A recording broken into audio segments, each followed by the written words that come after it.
George Stephanopoulos in New York. We're interrupting your program because there have been two explosions today at the Boston Marathon. Two explosions near the finish line just a short while ago. You see the scene right there.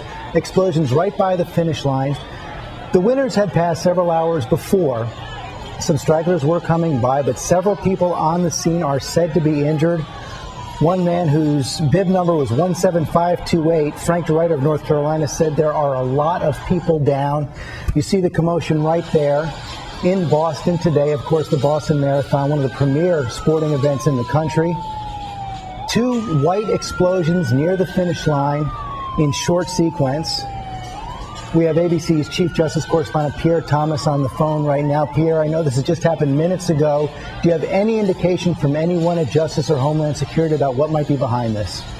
Well, I can tell you right now, the FBI and Justice Department and Homeland Security officials are trying to get information from the scene, sending assets there to try to get additional information to see exactly what might have transpired. It's, a lot of effort right now trying to get to the scene to assess what's going on. Don't have any clear answers. I'm expecting some information shortly. You see the situation right there as well. Emergency officials on the scene. The explosion happened on the north side of Boylston Street about 3 hours after the first winner crossed the finish line. Police and fire officials on the scene right there. A second explosion was heard just a few seconds later. One report of 12 injuries so far, but as we said, this has just happened. The reports are just coming in from that Boston Marathon. Several thousand participating. You have to qualify for the Boston Marathon. The runners had been straggling through late in the afternoon, just around 3 o'clock when these explosions happened. Martha Raddatz, I know you're in Washington as well.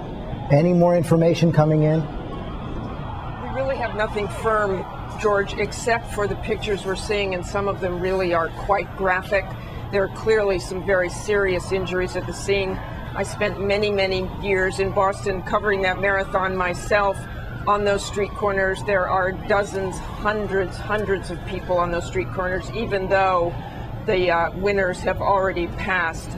I know what we're looking at now is an incredible response. The FBI will certainly be on the scene soon. Medical personnel on the scene as well. But again, a very, very crowded area, and I can't tell you how joyful the situation usually is. The entire town comes out. I was just looking at some dispatches from a friend who said they were in Fenway Park, and then this happens. You can also see, obviously, probably National Guard in the area responding as well. Fairmont Copley Plaza Hotel right by the finish line there. It has been put into lockdown since